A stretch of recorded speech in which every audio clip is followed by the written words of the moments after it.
मेरे साथियों, आप तमाम का बेहद शुक्रिया कि आपने अपना कीमती वक्त निकाल कर आज के इस इंतखाबी जलसे में शिरकत की।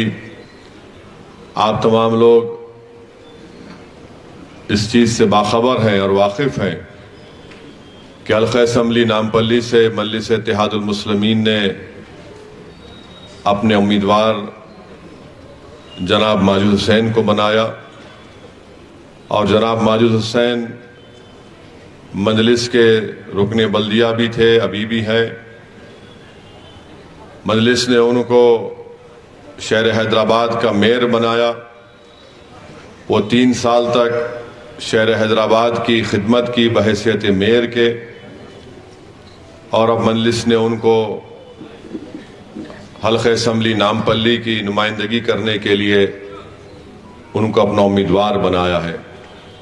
मेरी आप तमाम लोगों से गुजारिश है कि आप जनाब माजिद हुसैन और मजलिस इत्तेहादुल मुस्लिमीन के हक़ में अपने वोट का इस्तेमाल करिए, मजलिस को कामयाब करिए। आप जमात को वोट देते आए हैं और मेरी आपसे फिर से अपील है कि आप दोबारा मजलिस इत्तेहादुल मुस्लिमीन के हक़ में अपने वोट का इस्तेमाल करिए। मेरे अजीज़ दोस्तों और बुज़ुर्गों, मजलिस का ये उम्मीदवार आप ही के इस महल्ले में पैदा हुआ, बड़ा हुआ। यहाँ पर ही उसने अपनी ज़िंदगी के कीमती लम्हे भी गुजारे। आपने हमारे उम्मीदवार को पहले रुकने बल्दिया मुंतखब किया, फिर अल्लाह ने उनको हैदराबाद का मेयर बनाया, फिर वो दोबारा बल्दी हल्क़े मेहदीपट्टनम से रुकने बल्दिया मुंतखब हुए। अब मजलिस ने उनको हल्क़ा असम्बली नामपल्ली के उम्मीदवार बहैसियत MLA के उम्मीदवार के आपके सामने उनको पेश किया है। तो ख़ास तौर से फसलांसर अहमदनगर की आवाम से मेरी अपील है कि जब आप ही के एक महल्ले के फ़र्द को, एक बच्चे को, जिसकी सरपरस्ती यहाँ के बुज़ुर्गों ने की, जिसका साथ यहाँ के नौजवानों ने दिया, मेरी आपसे दरमंदाना अपील है कि आप माजिद हुसैन साहब को हल्क़ा असम्बली नामपल्ली का MLA मुंतखब करिए, मजलिस को कामयाब करिए, और मजलिस की कामयाबी हमारे इत्तेहाद की कामयाबी होगी। नामपल्ली से दोबारा मजलिस का MLA मुंतखब होना हमारी क़यादत की कामयाबी होगी, हमारी एक सियासी सोच की कामयाबी होगी। ये मुझसे आपसे अपील करना था, और मैं ये बात आगे बढ़ने से पहले ज़रूरी समझता हूँ कि इस बात को रखूँ आपके सामने कि हम और आपको यकीनन मज़म्मत करनी चाहिए जो फ़लस्तीन में जुल्म हो रहा है। और मसले फ़लस्तीन कोई मुसलमानों का मसला नहीं है, यह इंसानियत का मसला है। मसले फ़लस्तीन इंसाफ का मसला है।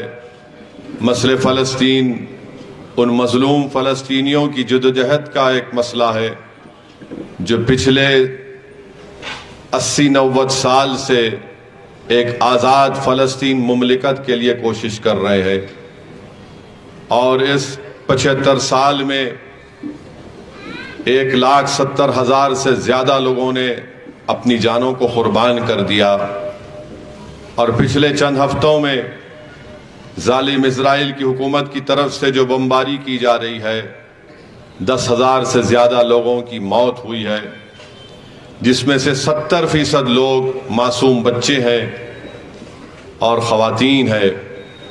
इसीलिए भी हमको मज़म्मत करनी चाहिए कि आज ये मगरबी ममालिक जो सारी दुनिया के सामने ह्यूमन राइट्स का दर्ज देते हैं, मगर आज ये बेनिकाब हो गए और इनके हाथ इन मासूम फ़लस्तीनियों के खून से रंगे हुए हैं।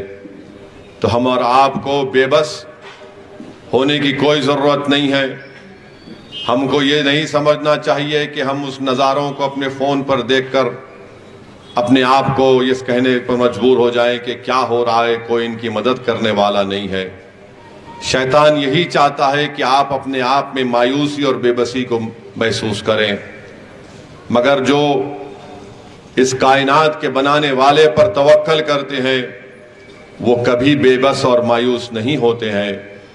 हमको दुआ करना है, हमको एहतजाज करना है और हमको सारी दुनिया के सामने खड़े होकर उन मजलूमों की जुल्म की दास्तान को बयान करना है कि वो मजलूम है और जालिम इजराइल है। इजराइल उन लोगों का हक छीन चुका है, उनकी जमीन को छीन चुका है।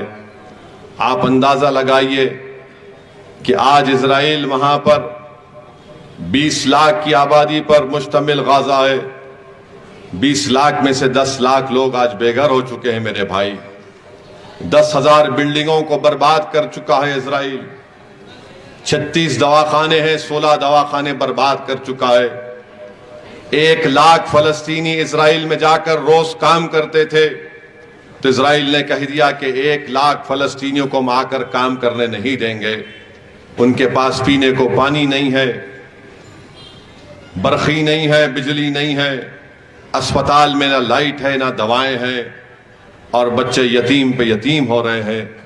हम कम से कम यहां पर ठहर कर इजराइल की इस बर्बरियत की मजम्मत तो कर सकते हैं। और मुझे ये इख्तियार आप दीजिए कि मैं आप तमाम की तरफ से जालिम इजराइल की इस बर्बरियत की मजम्मत करूं। मुझे यकीनन यह हक हासिल है कि मैं आपकी तरफ से इन जालिमों को जालिम कह सकूं जो आज इंसानियत को ख़त्म करना चाहते हैं। मेरे अजीज दोस्तों और बुजुर्गों, अगर आज हम मजम्मत नहीं करेंगे तो फिर तारीख में लिखा जाएगा कि सरजमीन दखन पर बसने वाले जियालों ने कम से कम अपनी जबान से इस बर्बरियत की मजम्मत नहीं की। मैं नहीं चाहता कि जब मौरिख कलम उठाकर लिखेगा आज से 100 साल के बाद, तो कोई ये ना कहे कि हमने एहतजाज नहीं किया। वतन अजीज भारत में सबसे पहले अगर एहतजाज हुआ जालिम इजराइल के खिलाफ तो सरजमीन हैदराबाद पर दारुस्सलाम में जलसा हुआ, जहां पर आप तमाम लोग हमारे मिल्लत के जिम्मेदारों ने जमा हुआ, हमने मजम्मत की। मुझे वाकया याद आता है कि जब अमेरिका वियतनाम पर हमला कर रहा था, कई बरस तक जंग चली अमेरिका की वियतनाम के ऊपर, मगर एक शख्स था जो रोज जाकर अमेरिका के सदर व्हाइट हाउस के घर के सामने एक दिया जलाता था। लोग उससे पूछते थे कि 1 साल हो गया मगर जंग खत्म नहीं हुई, तेरे चिराग जलाने से क्या हो रहा है? तो उसने बड़ा तारीखी जुमला कहा था।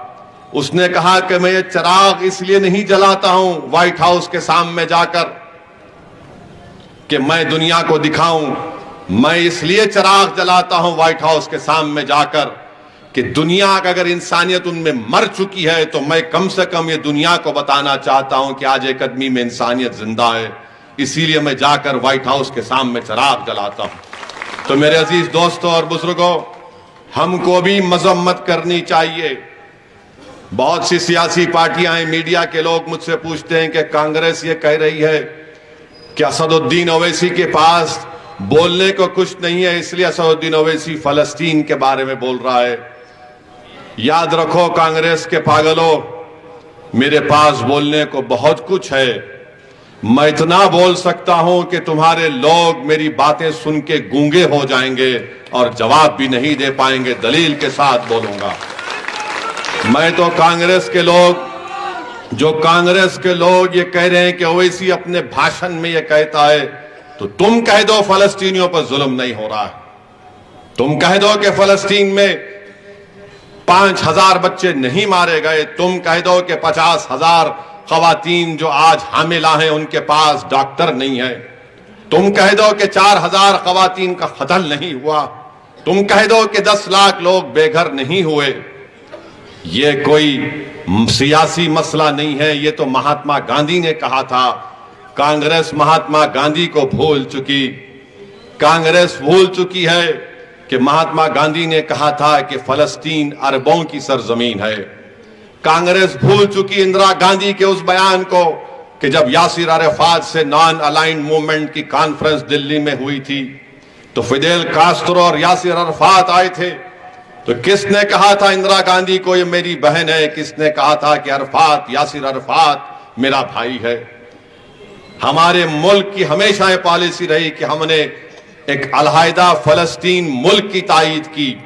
हमने फलस्तीनियों से इजहार यकजहती के लिए स्टैम्प को जारी किया, बल्कि ये हुकूमत जो हिंदुत्व के एजेंडे पर चलती है, नरेंद्र मोदी जिसके वजीर आजम है, उन्होंने भी कह दिया कि हम अलहदा फलस्तीन मुमलिकत के कायल हैं। तो फलस्तीन इंसाफ का मसला है, जहां कहीं भी जुल्म होगा हम इंसाफ की लड़ाई लड़ते आए और लड़ते रहेंगे। तो मेरे अजीज दोस्तों और बुजुर्गों, मेरे असल मौजू पे आने से पहले मैं आपको ये बताना जरूरी समझता हूं कि हल्क़े असम्बली नामपल्ली की कामयाबी हमारे लिए क्यों जरूरी है। सातों असम्बली हल्के जात पर जहां पर मंजलिस के मेले हैं, वहां पर मंजलिस की कामयाबी क्यों जरूरी है। बल्कि जो अलहदा असम्बली और इजाफा हम लड़ रहे हैं, 3 लड़ रहे हैं, 9 लड़ रहे हैं, राजेंद्र नगर, जुबली हिल और आपके राजेंद्र नगर, जुबली हिल जो हम लड़ रहे हैं, वहां पर मंजलिस के उम्मीदवारों की कामयाबी क्यों जरूरी है और कौन इसको रोकना चाहता है। मेरे अजीज दोस्तों और बुजुर्गों, मंजलिस पूरे मुल्क में एक अलहदा अपनी सियासी शनाख्त रखती है। भारत में चाहे कुछ भी कहीं पर हो जाए, चाहे मीडिया हो या बड़ा बड़ा सियासतदान हो, चाहे बीजेपी हो, आरएसएस हो, कांग्रेस हो, कोई भी हो, सब ये देखता है कि हैदराबाद से शेरवानी क्या बोलने वाला है। सब यही देखते हैं कि पैगाम क्या दिया जाएगा और सब ये जानते हैं कि ये वो जमात है जो 65 साल से सियासी जद्दोजहद करती आई है। ये सब लोग जानते हैं कि इस जमात को आज जो मुकाम मिला अल्लाह के फजलो करम की वजह से मिला। इस जमात को आज अगर अहमियत और ताकत मिली तो हमारे बुजुर्गों की कुर्बानियों की वजह से मिली। इस जमात की आज अगर पहचान है तो इसलिए है कि इस जमात के लिए हमारे बुजुर्गों ने जेल की सोबतों को बर्दाश्त किया। इस जमात में आज अगर ताकत है तो हमारे बुजुर्गों पर झूठे इल्जाम लगाए, मगर उन्होंने उन इल्जामात की परवाह नहीं की और मजलूम अक़लियतों के लिए, दलितों के लिए, कमजोरों के लिए एक सियासी आवाज मजलिस आज बन चुकी है। इसीलिए ये नहीं चाहते कि अक़लियत हो, दलित हो, मजलूम हो, कमजोर हो, पिछड़ा हो, उसकी एक सियासी आवाज या ताकत अवाम के दरमियान में बचा रहे। ये सब मजलिस को कमजोर करने का एक ख्वाब देखते हैं, मगर अल्लाह का फजल और करम रहा, नबी करीम सल्लल्लाहु अलैहि वसल्लम का सदका रहा, अहले दिल की दुआएं थीं और हैं और रहेंगी कि इन तमाम के अज़ाइम, नापाक अज़ाइम को अल्लाह ने शिकस्त दी। मुझे यकीन है कि आने वाले असम्बली इंतखाबात में भी इनके नापाक अज़ाइम एक ख्वाब बनकर चुकनाचूर हो जाएंगे और अवाम इत्तेहाद की ताकत और क़ुव्वत के बलबूते पर मजलिस के उम्मीदवारों को कामयाब और कामरान करेगी।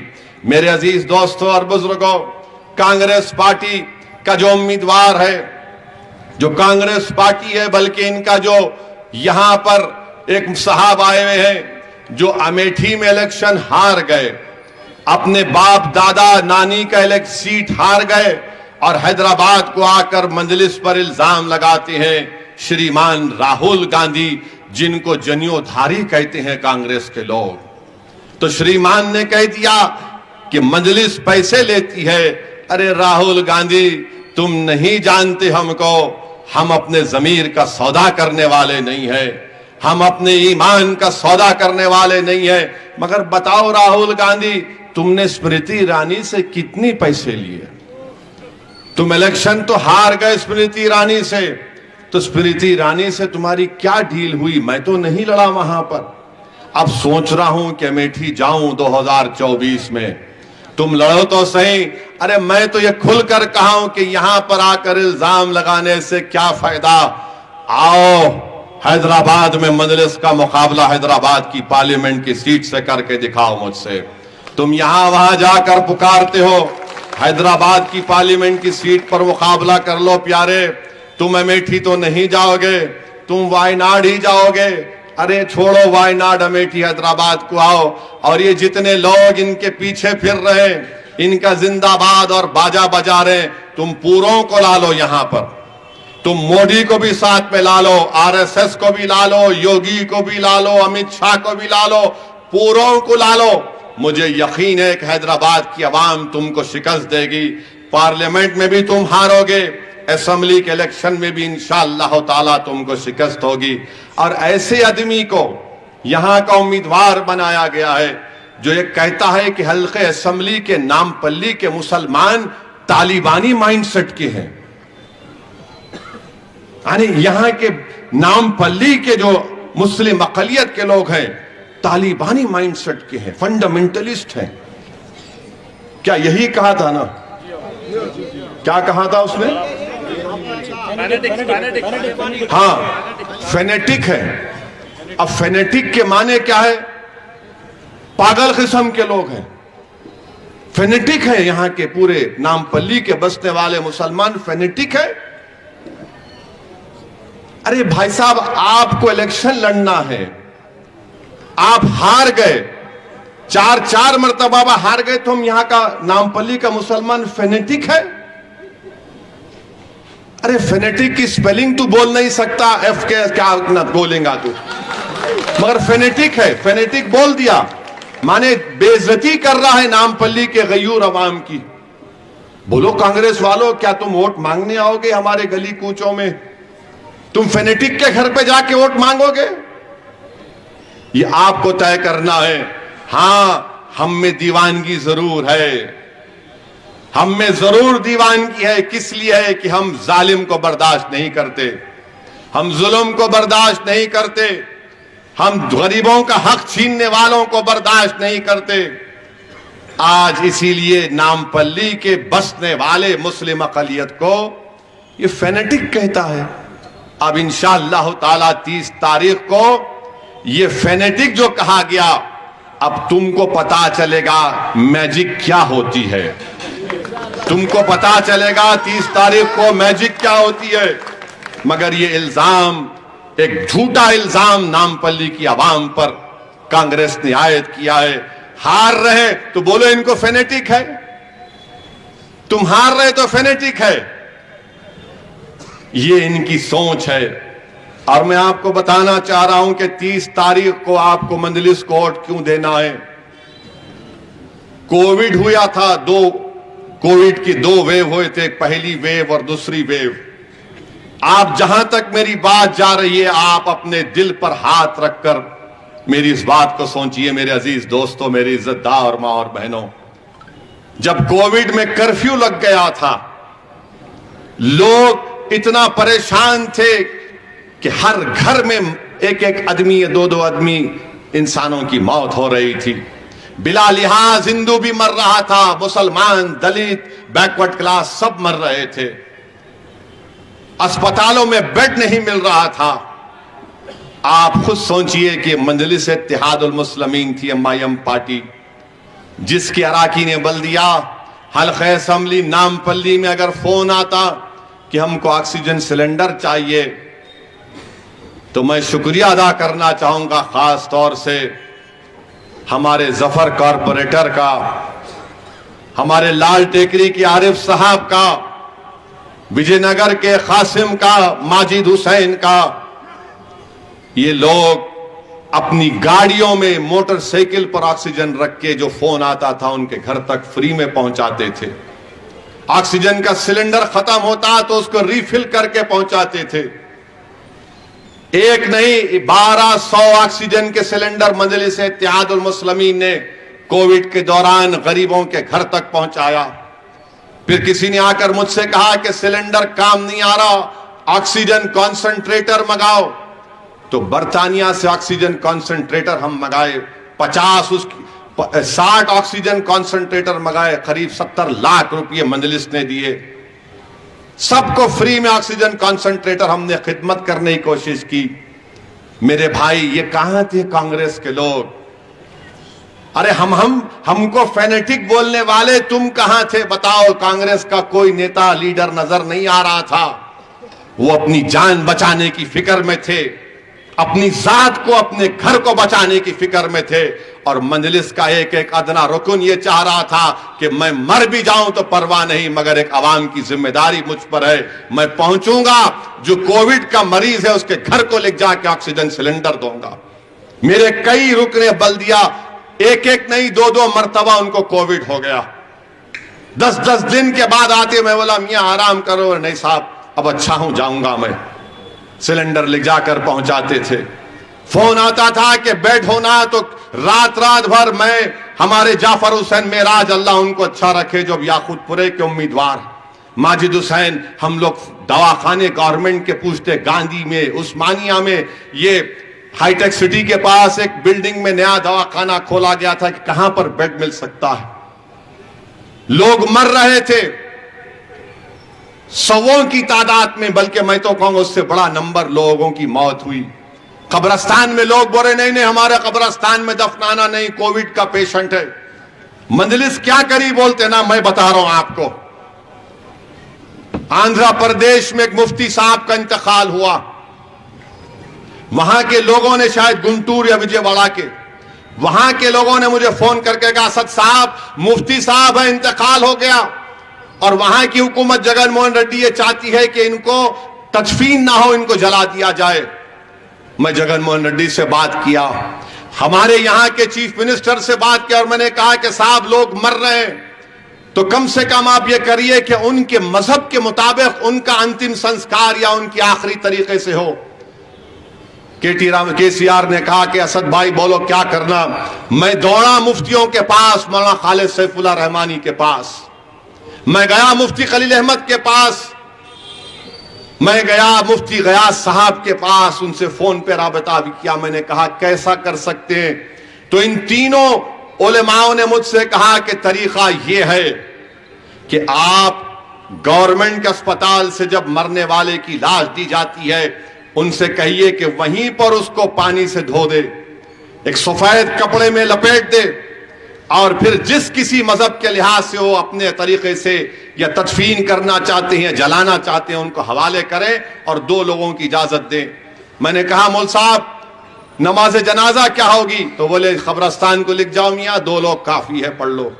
ये काम मजलिस ने किया। वो जियो निकला, वो जियो की कॉपी लेके मैं जगन मोहन रेड्डी को भिजाया, वहां पे वो जियो की कॉपी निकली। फिर कब्रस्तान में नहीं दफना रहे थे, तो फकीर मुल्ला कब्रस्तान महेश्वरम असेंबली कॉन्स्टिट्यूंसी में अकबरुद्दीन अवैसी की नुमाइंदगी पर मिला, वहां पर फ्री में कब्रस्तान में दफनाना शुरू किए। अकबर ने कहा कि मैं एक नहीं 500-600 खबर खुदा की अकबर ने रख दी, क्योंकि इतने लोग मर रहे थे। अरे बुरे वक्त पे तुम कहां थे ये लोग जो आज आकर वोट का मुतालबा कर रहे हो? जब सरजमीन हैदराबाद पर सन्नाटा था, गरीब जो छोटा मोटा कारोबार करके अपना पेट भरता था, कौन उनके घरों में जाकर फूड का रेशन किट देता था? क्या कांग्रेस वाले देते थे?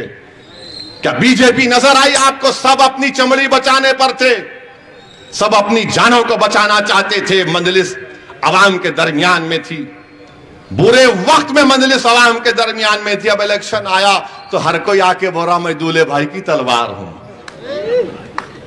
अब मैं दूल्हे भाई की तलवार हूं। जब तो नजर नहीं आए, जब तो बैठे हुए थे कि नहीं नहीं अगर मैं निकलूंगा तो मुझे कुछ हुआ तो मेरा कुत्ता मर जाएगा घर का, क्योंकि कुत्ते का नाम भी तुमने क्या रखा है। मेरे भाई ये मजलिस का काम था और मजलिस काम कर रही है। इसको हरगिज ये मत समझिए कि मैं एहसान जतला रहा हूं, बता रहा हूं आपको नहीं, उन लोगों को बता रहा हूं जो आज हमसे इलेक्शन में मुकाबला करने के लिए आ रहे।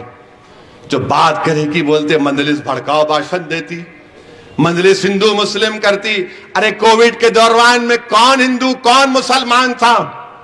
सब मर रहे थे, सबको ऑक्सीजन की जरूरत थी। तो क्या हम देख रहे थे जफर माजिद हुसैन, इसका नाम मुसलमान है, इसका नाम हिंदू है? अरे पहुंचाओ, मेरा मकसद था जिसको मिलता है 2 का ऑक्सीजन ले जाकर। मेरे भाई ये काम मजलिस ने किया है, ये आपको फैसला करना है।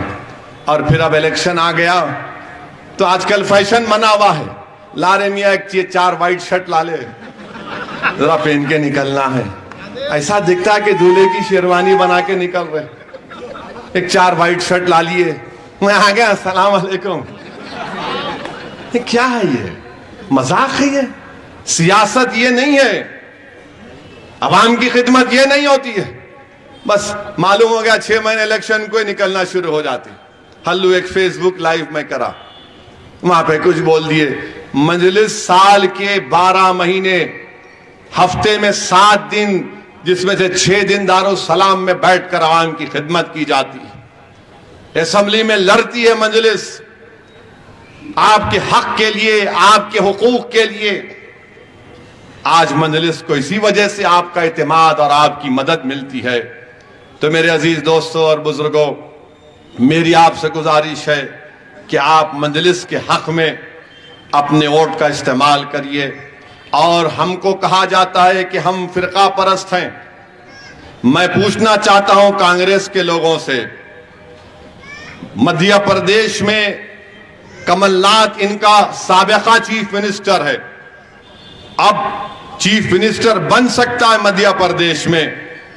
मध्य प्रदेश का कांग्रेस का साबिका चीफ मिनिस्टर यह बयान देता है कि राजीव गांधी ने बाबरी मस्जिद के ताले खोले थे, इसी वजह से आज वहां पर मंदिर बनने जा रही है। हम पूछना चाहते हैं कांग्रेस के लोगों से, बताओ क्या यह सच्चाई नहीं है? मैं शुरू से कह रहा था कि ये लोग जिम्मेदार हैं। 1948-49 से आप देख लो, 6 दिसंबर 1992 तक ये पूरे के पूरे लोग थे। कमलनाथ ने वही बात कही जो मैं कह रहा था। मैं पूछना चाहता हूं राहुल गांधी, क्या तुम्हारे वालिद ने ताले खोले थे? नहीं खोले थे। मैं पूछना चाहता हूं ये लोग जो आज हैदराबाद की सड़कों पर फिर रहे हैं, मजलिस पर उंगली उठा रहे हैं, बताओ क्या तुमने ताले खोले थे या नहीं खोले थे? बताओ, बताओ, इसका जवाब दो। जो मुझ पर गाली देते हैं, मुझ पर इल्जाम लगाते हैं, जो चाहे कर लो। अरे अंग्रेजी की डिक्शनरी में अब कोई गाली देने के अल्फाज बाकी नहीं रहे जो असदुद्दीन ओवैसी के खिलाफ इन्होंने इस्तेमाल नहीं किए होंगे। और जिसको नहीं मालूम, उर्दू में डिक्शनरी को फेरोजुल लुगात कहते हैं। फेरोजुल लुगात का भी इस्तेमाल कर लो, जितनी गाली देना है दो, मगर मैं ये जो कह रहा हूं सच्चाई है नहीं है तो क्या है बताओ। मेरे अजीज दोस्तों और बुजुर्गों, ये कमलनाथ का बयान पर कोई कांग्रेसी कुछ नहीं बोलेगा, राहुल गांधी कुछ नहीं बोलेंगे, बल्कि मैं तो कह रहा हूं कि जनवरी में जो तकरीब होने वाली है, नरेंद्र मोदी को, राहुल को भी साथ ले जाना चाहिए, क्योंकि राम और श्याम की जोड़ी रहेगी। इनके पप्पा ने शुरू किया और आरएसएस के बेटे मोदी ने उसको पूरा कर दिया, तो दोनों को जाना चाहिए। मोदी जी, राहुल को भी उनका हक अदा करने दो।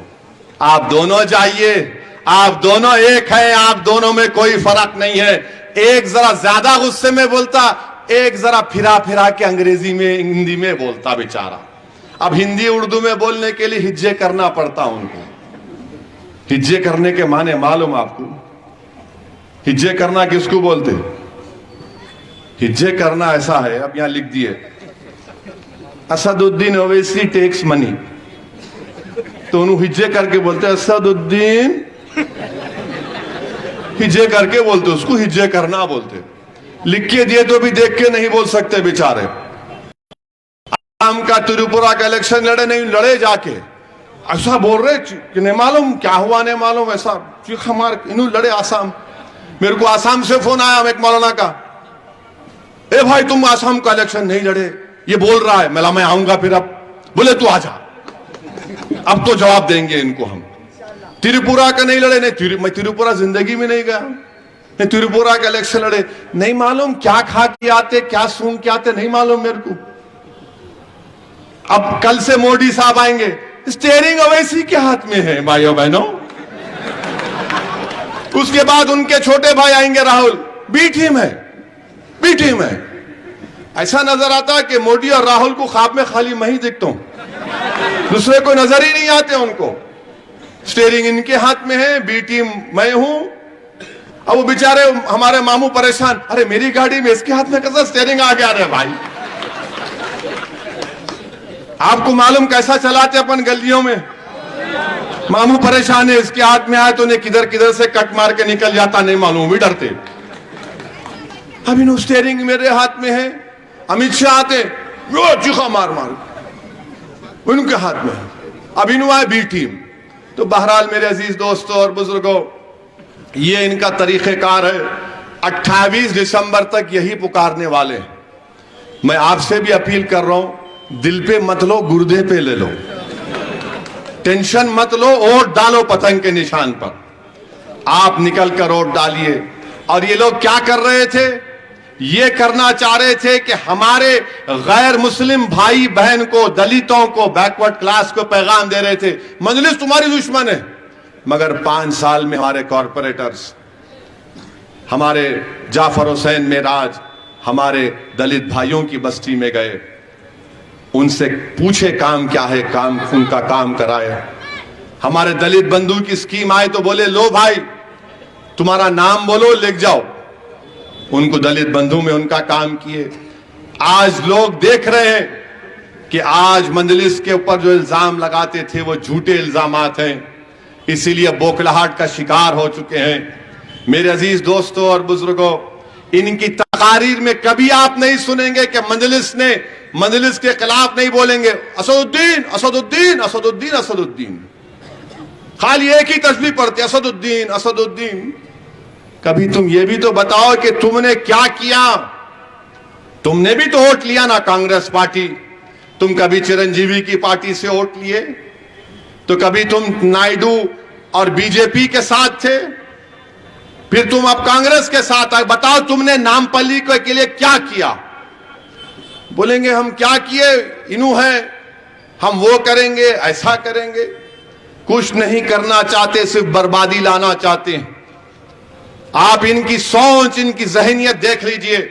मैं कोई फरिश्ता सिफत इंसान नहीं हूं ना जितने लोग बैठे हैं, मगर एक बात का तो आपको गारंटी देता हूं, मैंने कभी हमियत के नाम पर, आपकी शनाख्त के नाम पर कोई कॉम्प्रोमाइज होने नहीं दिया। मैं कभी भी अपनी शनाख्त को कॉम्प्रोमाइज होने नहीं दिया। मैं जो हूं वो हूं। मैं कभी सियासी इख्तिदार के लिए नहीं झुका, ना आपको झुकने दूंगा इंशाअल्लाह ताला। यह मजलिस का काम रहा है। तो इनको यही चाहिए कि आपकी शनाख्त को खत्म कर दिया जाए, आपकी हमियत को खत्म कर दिया जाए, आपके नाज और फख्र की चीजों को मिटा दिया जाए। यह इनकी सोच है। इसीलिए मेरी आपसे अपील है मेरे अजीज दोस्तों और बुजुर्गों कि आप इन चीजों का भी गौर करिए।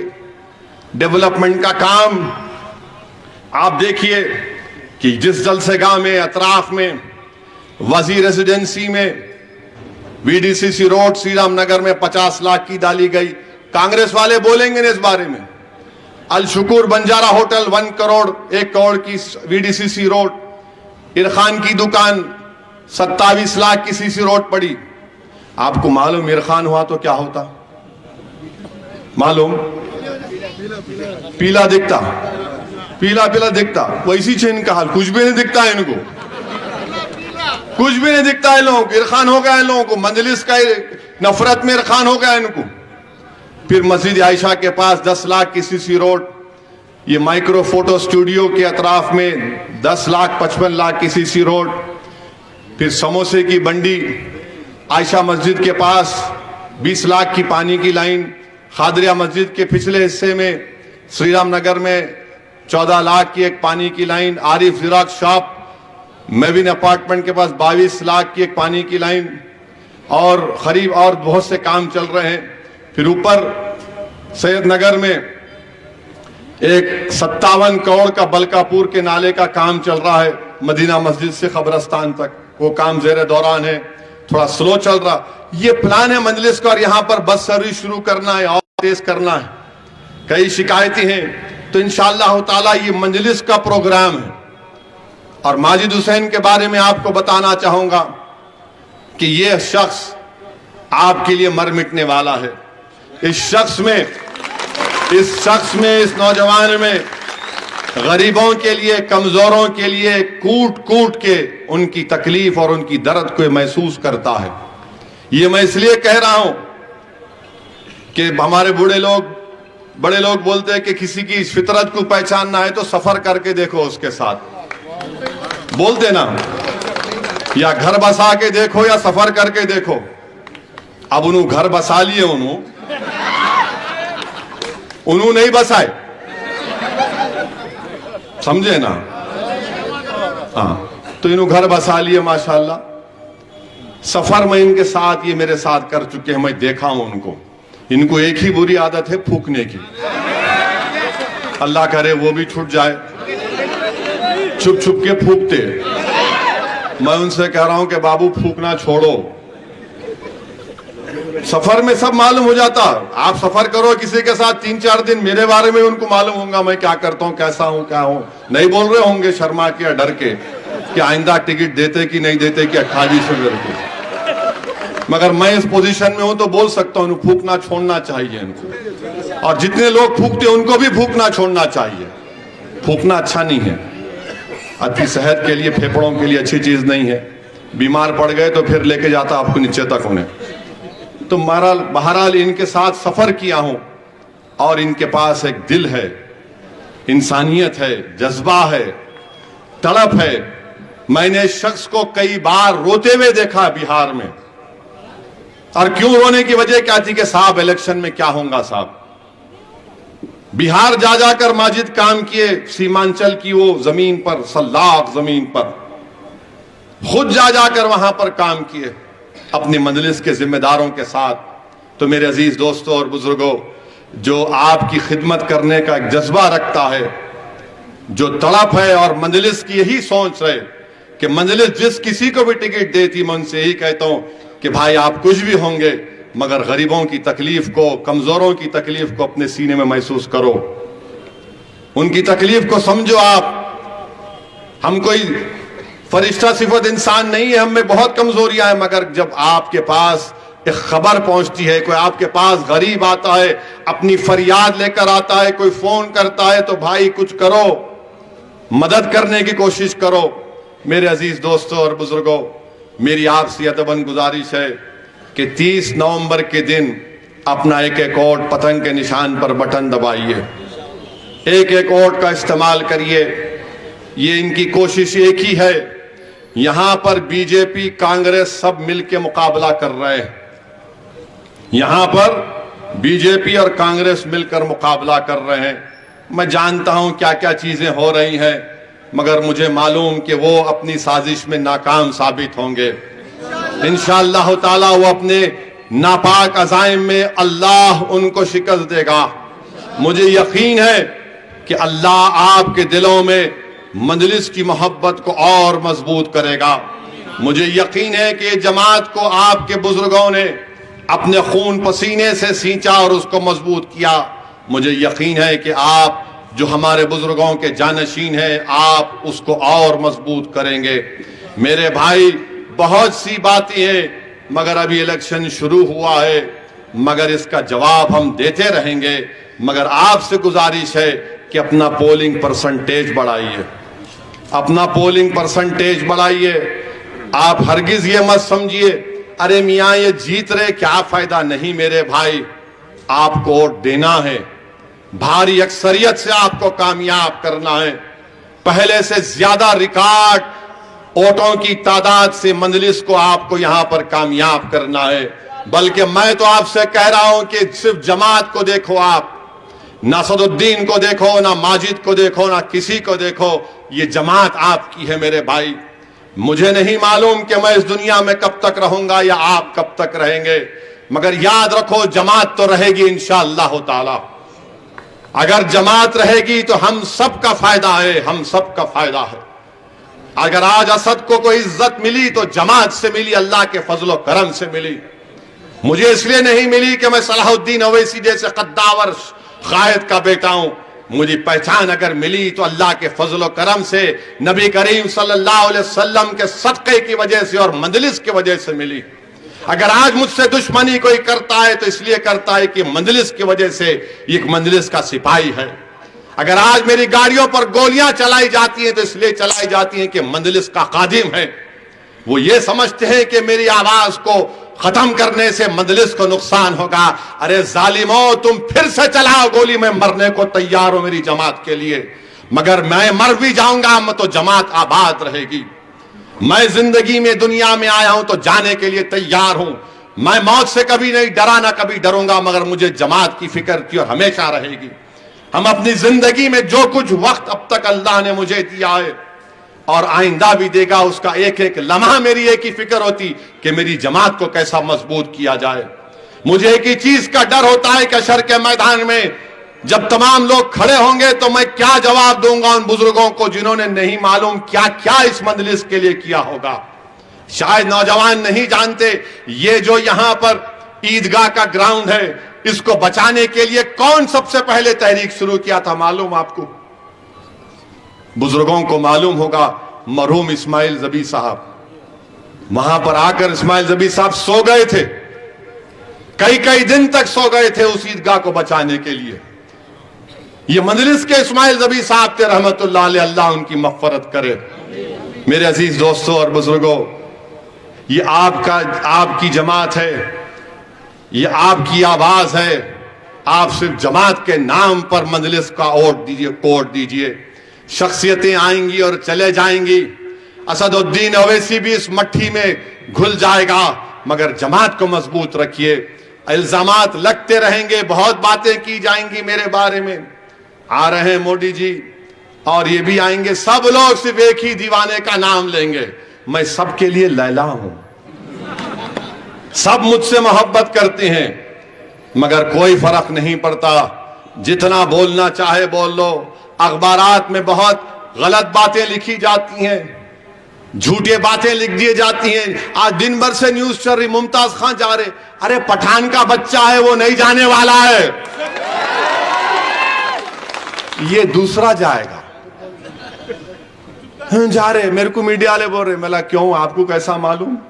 नहीं हम सुने, मैं बहुत सुनते, इलेक्शन का जमाना है, चील उड़ी तो भैंस उड़ी बोलते, तो मालूम मेरे को। जा रहे, कोई नहीं जाने वाला है।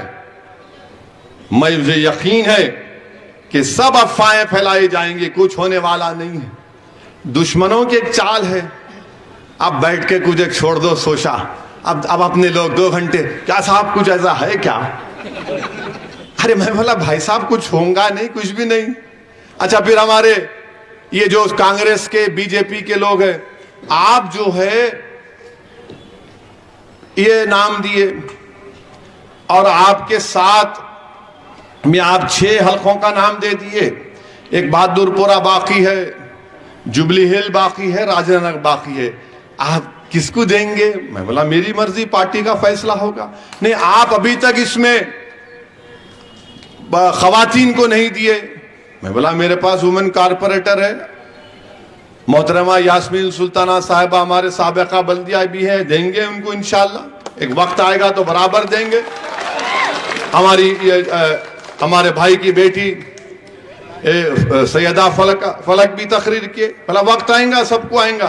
फिर उसके बाद बोले आप क्या गैर मुस्लिम को भी देंगे? बोला मेरे पास कारपोरेटर राजमोहन है। अमित शाह आके 4 मीनार करने खड़े हो गए, राजमोहन को हराऊंगा।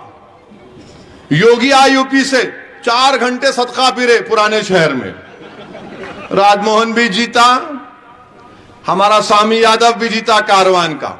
राजमोहन 4थी मर्तबा का पुराना पुल का कारपोरेटर है। राजमोहन जिस दिन अमित शाह आए, मेरे को फोन किया घासी बाजार से, हमारे गौस, बोले साहब आ रहे हो? अरे वाला कुछ नहीं होता भाई साहब, फिक्र मत करो, 4 मीनार अब बाकी जगह है, वहीं आ रहे हो, कुछ नहीं होता। आए उन्होंने, कुछ नहीं हुआ। अब हमारे मीडिया के लोग को मैं बताना चाह रहा हूं कि राजेंद्र नगर से मंजलिस का एक 22 साल पुराना रुकन है, कितना 22 ईयर्स ओल्ड, साबिका रुकने बल्दिया, उसका नाम क्या है? बी रवि यादव राजेंद्र नगर का कैंडिडेट होगा इंशाअल्लाह। अब आप बताओ आप क्या करेंगे? अब आप बोलेंगे ये क्या चाल चल दिया रे भाई तू? चाल चलना हमको भी आता, हम भी सियासत कोंचम सीखे सालार के पैरों के पास बैठ के। पूरा लूडो खेले, लूडो कोविड में खेले होंगे ना, कैरम खेले, कैरम में आखिर में क्वीन को बिठा देना, अपन चूड़ी को बिठा दे, बोलते देखो वैसा खेलना। अब पहले ही सही कर दिया तो नहीं होता ना। तो अब हमारा रवि यादव राजेंद्र नगर से हमारा उम्मीदवार है। अब मैं ऐलान कर दिया, आप देखो इनमें इतनी बेचैनी शुरू हो जाएंगी, मामू के पास भी बेचैनी, राहुल के पास भी बेचैनी, मोदी के पास भी बेचैनी। ये क्या हो रहा है? मेरे भाई थोड़ा हम भी सियासत जानते हैं, हमने भी तैयारी की है, नामपल्ली के लिए हो, जितने हमारे हल्के जात के लिए हो, हम कोई हाथों में मेहंदी लगा के नहीं बैठे हैं। हम जानते हैं, पूरा हर चीज को जानते हैं। और हम उसकी तैयारी अब से नहीं 8-9 महीने से कर रहे, हर चीज पे सोच के कर रहे तैयारी, हर खाने को बंद करने की तैयारी हम कर रहे। अब इनको समझ में नहीं आया तो कोई बात नहीं, शहर मेरा, गली मेरी, घर मेरा, दिल भी है मेरा। अब कोई आज मीडिया के लोग बोले ने राहुल गांधी ने कह दिया कि ओवैसी के लिए कांग्रेस के दरवाजे बंद है। मैं बोला मेरे से कहीं को पूछ रहे आप? नहीं, उन्होंने ऐसा बोले। मैं बोला उनको कुछ नहीं मालूम, हम क्या बोलते ऐसा बोले तो? बोले क्या बोलते? बैगन को बोलो। बोले वो क्या है? मतलब बैगन को बोलो। अरे इसका समझाओ आप। मेरा नहीं समझा सकते हम भी, ज्यादा कोई बोला तो बैगन को बोला जाता भाग यहां से, चल। दरवाजा बंद है। अरे धीरे दरवाजे पे थूकता हूं मैं। अल्लाह का दरवाजा हमेशा खुला है, सुबह क़यामत तक खुला रहेगा। तेरे दरवाजे पर कोई नहीं आएगा। अल्लाह के दरवाजे पे जाके भीख मांगने वाले का नाम असदुद्दीन ओवैसी है। आका के दरवाजे पर जाकर भीख मांगने वाले का नाम असदुद्दीन ओवैसी है। अहमदनगर के हर घर पर जाकर, अहमदनगर नशेमन नगर के हर घर पर जाकर, नामपल्ली के हर घर पर जाकर, चाहे दलित का हो, हिंदू का हो, मुसलमान का हो, जाकर बोलना कि मंजलिस कोर्ट तो मेरा घर है वो। अरे तेरा घर तू आबाद नहीं, तेरे घर पे मैं क्यों जाऊंगा? मेरे दरवाजा बंद है। अरे तू लाख दरवाजे बंद कर दे, अल्लाह का दरवाजा तो जब तक जिस्म में रमक बाकी रहेगी खुला रहेगा। मुझे तेरे दरवाजे से कोई उम्मीद थी ना कभी रहेगी, उसके दरवाजे से उम्मीद। आके दरवाजा बंद है। अरे बंद कर ले, तू भी अंदर बैठ, अब थोड़े दिन में बैठेगा तू। दरवाजा बंद है। अरे क्या बात है? क्या ये क्या आप क्या राजा रजवाड़े हैं? मेरे दरवाजे बंद है महल के। अरे बाबू, महलों को उजाड़ देने वालों का नाम मजलिस इत्तेहादुल मुस्लिमीन है। दरवाजे बंद है, दरवाजे बंद है। अरे काहे के दरवाजे? दरवाजे बंद कर लो, कुछ भी कर लो। कौन सा घरों में दरवाजे बंद करके रहता? हम तो दरवाजे खिड़कियां खुली रख के सोते। दरवाजे बंद है। अरे बंद कर ले दरवाजे, तेरे दरवाजे की क्या फिक्र मेरे को। गरीब का दरवाजा खुला है, गरीबों का दर खुला है मेरे लिए। मेरी मां और बहनों को जब जाकर मैं सुबह में दौरे में मिलता हूं तो मेरे भाई, यकीन मानो आप, मैं उन माओ बहनों का, गरीबों का एहसानमंद हूं जो मेरे को देखते नहीं, जो कभी नहीं देखे। हबीब नगर में दौरा कर रहा था, वो सरदार है, पूछो आप। एक हमारी मां के पास गया तो सिर्फ हाथ पकड़ के हाथ नहीं छोड़ी, 3-4 मिनट तक सिर्फ रो रही है। बेटा बेटा, मैं तेरे को देख ली, मैं तेरे लिए दुआ कर, क्यों मैं जानता भी नहीं हूं किसके दरवाजे पे जाऊंगा भाई, जब अल्लाह ने इन गरीबों के दिलों में इतनी मोहब्बत डाल दी। मेरा उनसे कोई रिश्ता नहीं है। आज मैं चूंटी शाह मैदान में दौरा कर रहा था, एक बुजुर्ग ज़ईफ शख्स उठकर मिले, हाथ पकड़ लिए मेरा। बाबू बाबू, सालार की खिदमत को रायगा जाने मत देना बाबू। मेरे भाई इन्हों बोलते दरवाजा बंद है। अरे तुम्हारे दरवाजों पे कौन आता रे भाई? तेरे दरवाजे पे उन्हीं आता जो भिखारी है, तो उससे फायदा हो। हम तो इन गरीबों के घर पे जाते हैं जिनके दरवाजे हमेशा हमारे लिए खुले थे और खुले रहेंगे इंशाअल्लाह ताला। मेरे अजीज दोस्तों और बुजुर्गों, 30 नवंबर के दिन आपसे गुजारिश है कि अपना एक वोट मंजलिस के हक में इस्तेमाल करिए, खूब दुआ करिए, खूब मेहनत करिए, टेंशन मत लीजिए, आराम से पुरअमन तरीके से इंतखाबी मुहिम हम चलाएंगे। कुछ भी नहीं होने वाला है, सिर्फ कामयाबी मंजलिस का एमएलए मुंतखब होगा। ये सोच कर इस बात को जहन में रख लिए कि हम कामयाब होंगे इंशाअल्लाह ताला। और आपको मंजलिस को कामयाब करना है, शख्सियत को नहीं। मंजलिस को कामयाब करिए। बहुत बहुत शुक्रिया। अस्सलाम वालेकुम। नकीब मिल्लत आली जनाब बैरिस्टर असदुद्दीन ओवैसी साहब के बाद ये जलसा इख्तिताम की मंजिल पर पहुंचा। खाहिदीन मजलिस का सबका शुक्रिया अदा किया जाता है।